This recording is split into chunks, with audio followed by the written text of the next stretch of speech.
All right, hey everyone, welcome back to another Web Dev Junkie video. I hope you guys are having a great day.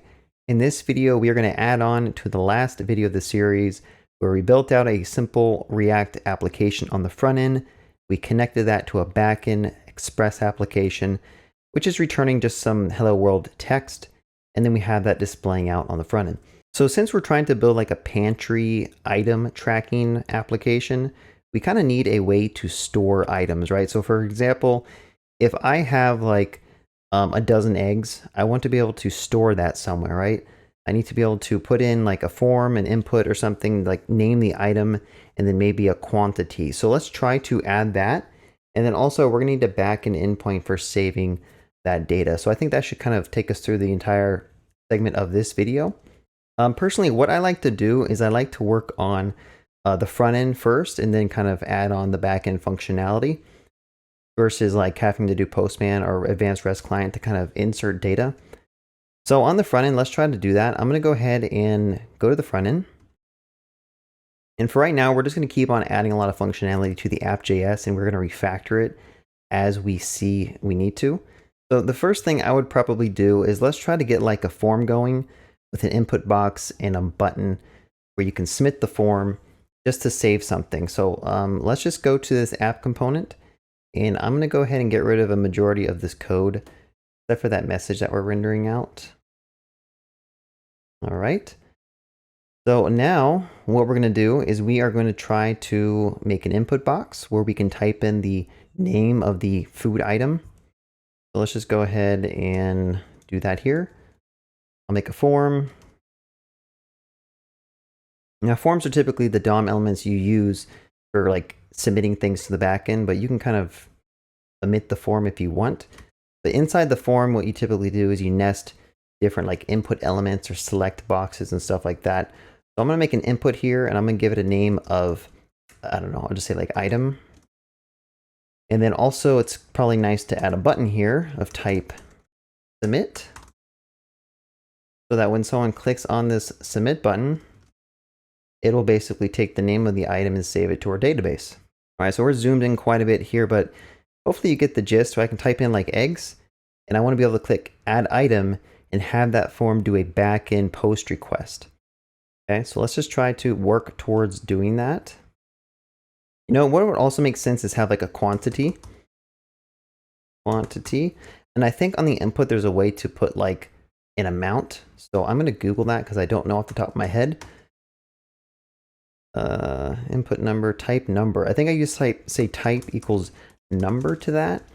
And then when I type in something, I can increment it like this. So this is the name of the item and this is the quantity. And I think it would also make sense to add some labels here. So I'm going to say like item name on top of that one. And we could add a item quantity here. And of course, we're going to have to do some styling to make this look better, because right now it looks pretty bad. Comment out the message because we don't really need that at this point. But if you were to go and look at this app CSS, that's like the default CSS we're importing. So I'm going to go ahead and modify this CSS file, and we can try to style the application to make it look a little bit better. So all of this is kind of like the presets that are included with Create React App. So I'm just going to go ahead and delete them all. And for right now, we are just going to kind of do some basic CSS styling. So we want the form, or all the labels in the form, to be a display of block so that they're on their own line like this. And then probably inputs. I could do like a form of input. And then I want to say margin bottom of 20 pixels just to kind of add some spacing between our items. And then also the button should probably be on its own line as well. So I'm probably going to add a display of block to this, so that add item is on its own line. And I think it'd be nice to kind of center this on the page. So one way you can do that is I'm going to go ahead and add a class to the form. And I'll say like add item form. Probably a good name for it, right? And let's just go ahead and style that add item form. I'm going to give it a width of 300 pixels and a margin of 0 auto. So that will make it so it's only 300 pixels wide, and this should center it on the page, hopefully. No, that's not how it works. I think I forgot to save my source code. Yep. There we go. So this is going to be basically a width of 300, as you can see here, and then we centered it on the page just so that this is like a little bit better looking. But again, we're not shooting for like a beautiful looking application. I want to add the functionality first, and then later we can come and like add styling to make it look nice, or bring in like a framework like Bootstrap or Material UI or whatnot. So let's just try to see if we can kind of pretend like we're submitting this to a backend. We have the form fields, and now we just need to be able to click on the button and submit the form to a backend. So on React, what you typically do is on the form, you could put a property called onSubmit, and you can have that invoke a function, right? So I'm going to make a function up here called like create item, or maybe create item submit. It doesn't really matter what you name it, as long as it's kind of something you understand. And we are going to have onSubmit call that. Okay, so by default, when you submit a form in HTML, it's going to refresh your page. So if you notice here, I click it, it's actually refreshing my page, and you can see that by looking at your tab. You see the name of your tab changes. That means it's refreshing your page. So since we don't want that, we want to do e.prevent default, and that'll prevent the form from refreshing. As you can see, the page is not refreshing now. And what we want to do is basically bind the inputs to state variables so that we can later send them across the wire to the backend using like the fetch method. Okay, so another approach that people typically do with like React forms is they have like a state variable called const form and set form. And I'll say like useState is equal to an empty object here. Let's just go ahead and make the default state of this form state be like name. I think we call it item. And what else would we call it? Item and number. To make it that, and make it null, I guess. Hopefully that works. I don't know. Maybe I need to make an empty array. So again, the useState hook is a way in React to allow your component to store some type of state. And this is necessary for basically re-rendering your React JSX when things change, right? If you use state, by default, your form and your page is going to refresh these components if any of these state variables were to change. So the reason we're adding this in is because we want to bind when someone like types into the input box, we basically want to set this form state, okay? So on the form input, we can say onChange. And this is a technique we pretty much always do in React. Or you could bring in like a form library, kind of do this for you if you want. So what we're going to do is say onChange, we're going to call an anonymous function. And we are going to basically say call set form of e.target.value.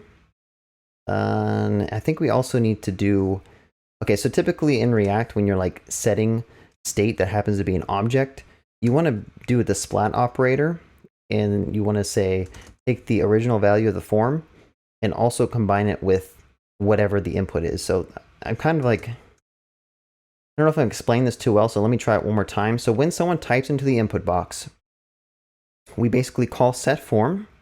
Since set form is storing an object, we need to make sure we pass it a new reference to an object, okay? So we take the current value of our form state, and we basically do ... to do the spread operator and make a new copy of the form object, and then we overwrite the item property, okay? So this is like, this isn't really React content, this is more JavaScript, so if you are kind of confused about this, you should go and watch some more JavaScript tutorials.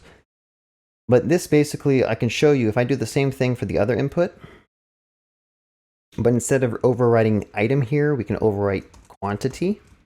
I think what should happen, just to kind of demonstrate this, I'm going to go to my Components tab, click on App, and you can see the second hook here is the state of item and number. So as I type in or increment this, you'll see that quantity goes up to 5, and I can say like hello here, or type eggs, and you'll see that item becomes eggs. Okay, so as I type, the state is changing in React, and that is causing the page to like re-render. Now, one thing I messed up is I put number here. That needs to be quantity. So I'm going to go back up here, and instead of saying number, I'm going to say quantity. So another thing that's kind of useful to do in React is if you want some like default state for your inputs when the page loads, you want to bind the value of your inputs to that form field. Okay. So on the input, I can say value is equal to form.item. And then on the actual number or the quantity down here, I can do the same thing. So I can say this is going to be form.quantity. And what this allows us to do is when the page loads, you'll notice that this is set to 0 by default. Okay, now what we probably want to do is set this to like 1 by default, and we could probably default this to something like bread or whatever you want, or you can keep it blank. It's up to you. So that really depends on the business needs, and whatever user experience you want the user to have. Maybe you want to start this out as a blank input and keep this as like 0, but I'm going to do this for right now. Maybe it makes sense. Maybe we can change it later.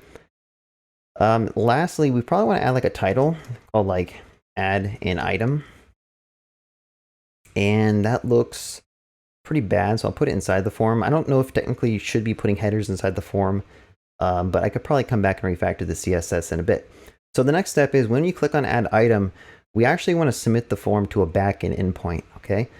So remember we had that onSubmit function that we didn't finish writing?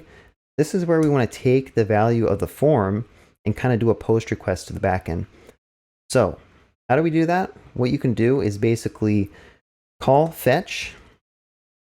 Again, you're going to pass it the URL that we want to basically do the post request to. We haven't created this endpoint yet, so keep that in mind, but I'm going to add a new endpoint and pretend like we have an items endpoint, okay? Now, since this is going to be a post request, we need to kind of change some stuff about the request here. So I'm actually going to go and Google this, fetch post request, because I do not remember off the top of my head. So typically you go here, you search for post, and they will give you an example. Okay, so this is the example of how you can do a post. We aren't going to need all this stuff, so I'm going to go ahead and like delete some of this. I think the thing that's important is we need the method post, no cache, same origin, headers, redirect. Yeah, so technically, I don't know if you need most of this. I think you just need like maybe this, but we might have to look more into it. Or you could use Axios and you don't have to worry about doing a lot of this stuff. We might refactor and use Axios in just a bit, but let's just try this out. So now when the user clicks on add item, hopefully it does a request to a non-existing backend endpoint. So you see here, I clicked add item. We get a 404, meaning that the endpoint doesn't exist. We see we did a post request to /items. And if you look at the actual payload, you see that we sent in the request payload, we sent an item and a quantity, okay? So at this point, we are successfully sending some data to the backend, but we haven't implemented the backend endpoint. So let's kind of move on to that and try to implement the backend.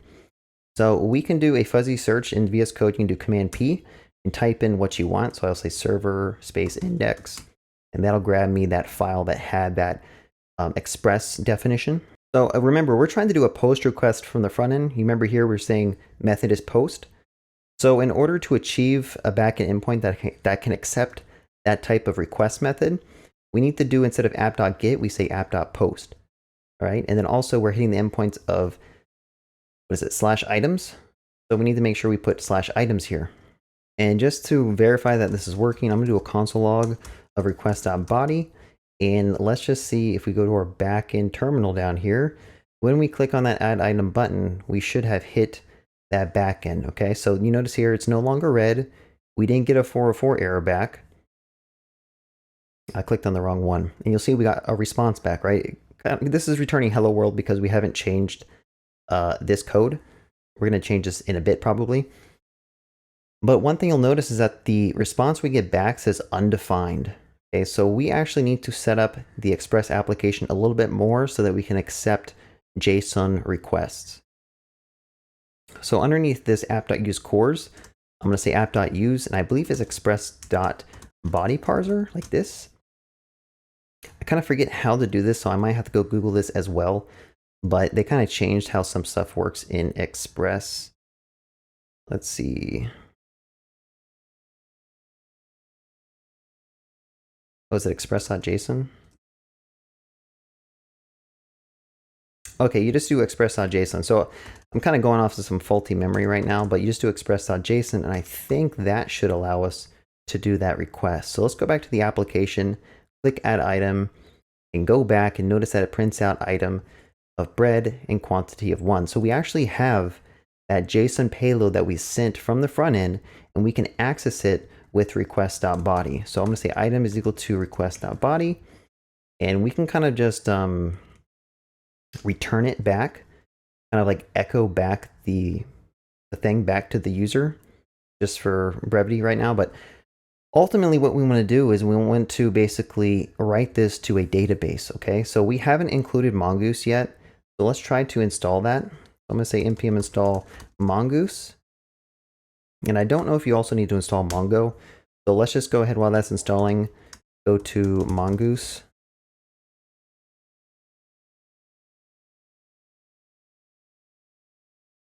It looks like you just need mongoose. Oh, it says first install mongodb in Node. So I think you may have to install the mongodb thing.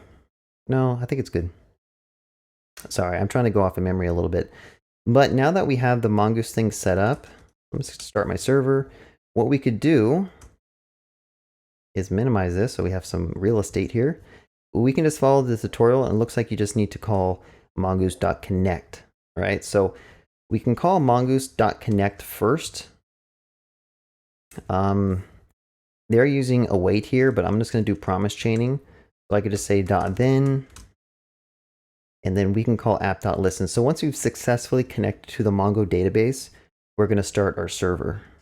So hopefully we can kind of get this going. It says mongoose is not defined, right? So this is the problem with just copying code. Make sure you follow the tutorial.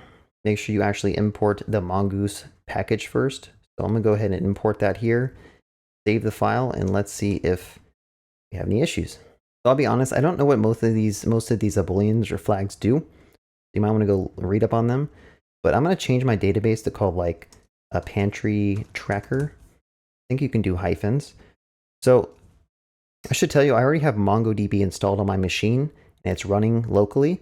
So I think all you need to do is just call mongoose connect, and that'll connect to your MongoDB database or your MongoDB service and create this database if it doesn't already exist. All right, so now if you kind of scroll down more in their docs, you'll see that you kind of have to define something called a schema, and also define like the item that you're trying to save. So let's just copy this, and we are going to put that a little bit higher here.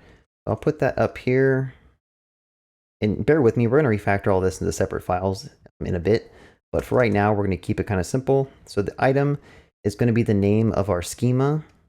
This kind of like defines what your data looks like, but really it should match whatever we want. So we want a item to have a string, or we want the item schema to have a property called item, and then also a quantity, which I think would be number. I think that's what we can do. So I think what you can do now is that you have this schema kind of set up. What you could do is basically start using it. So I think you scroll down a little bit more. Once we define a model through mongoose.model, which I don't think we've done yet. So we can say mongoose.model, we can say item, and then we can say item, I believe. That'll basically register our item schema with Mongoose. And then later on, when we do a request, we can grab it. So I think we can do like potentially this. Yeah, so what we want to do is we want to grab that model now. When someone does a post request to our backend, we want to grab our item model, and we could say this is just item. And now I think we can actually create an item using it. So going back to their docs, I think they do a create somewhere. Let's see. Or is it save?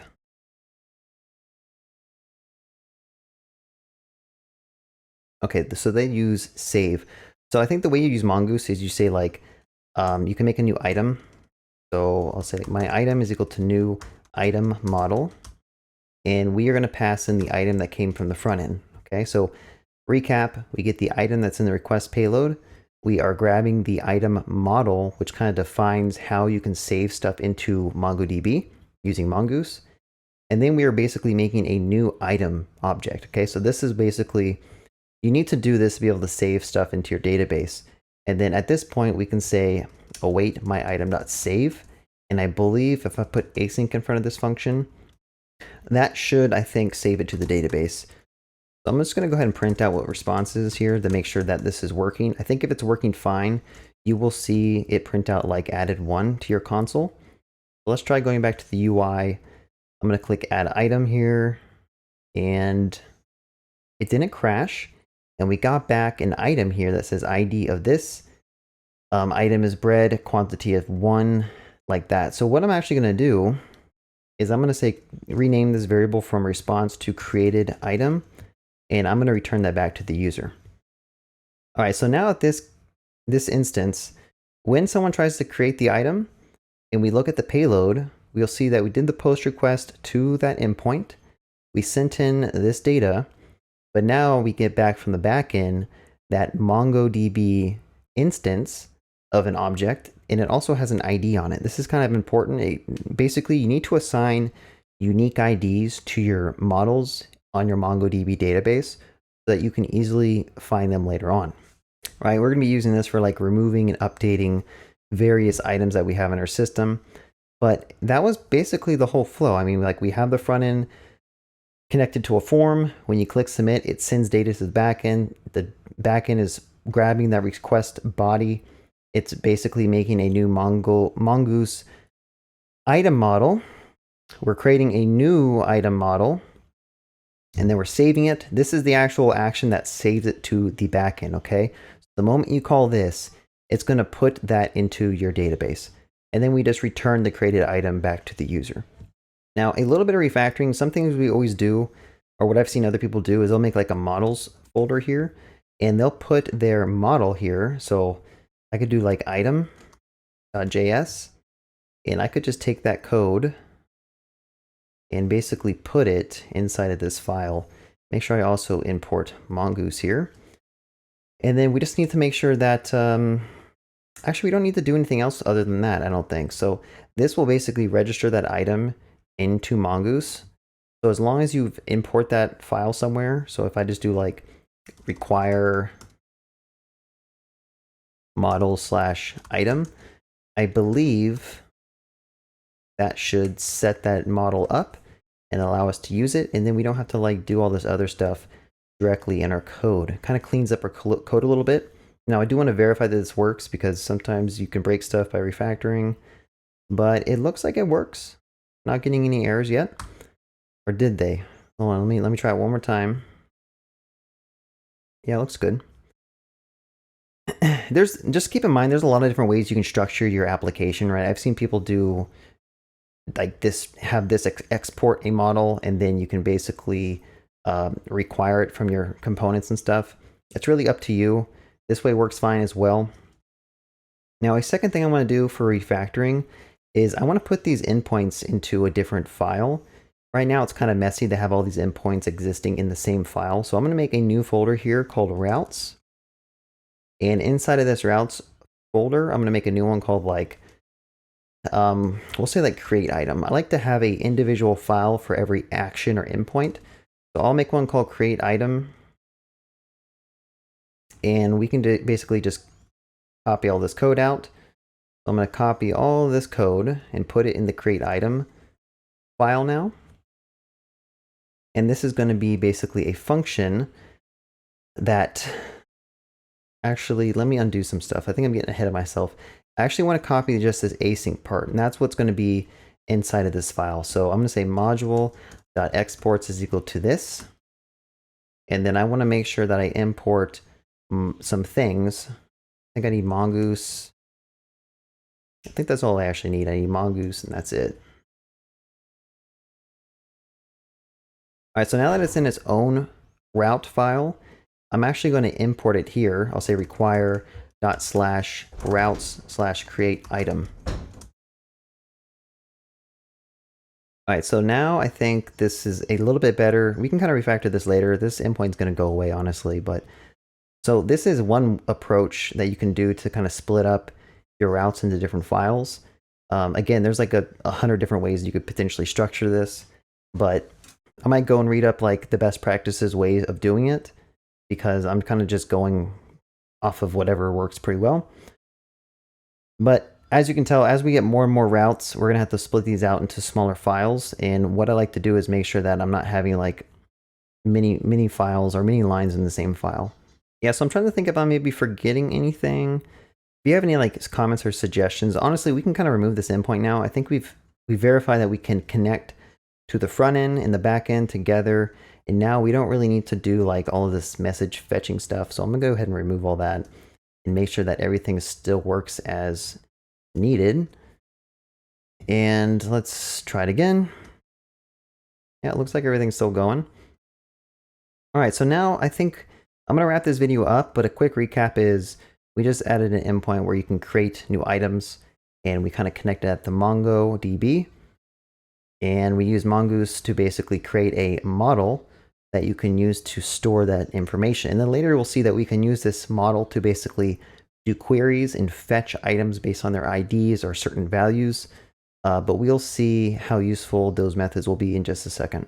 And like always, before I wrap this little tutorial up, what I want to do is I want to add all of this code to my repo. So I will go ahead and name this commit as adding in mongodb and creating items. Okay, so I can go ahead and push that to my master branch so that anyone watching this series can go ahead and make sure that their code matches the code that I have in this point in time. All right, so stay tuned for the next video where I'll probably add another feature which I haven't thought about what I'm going to do yet. So stay tuned.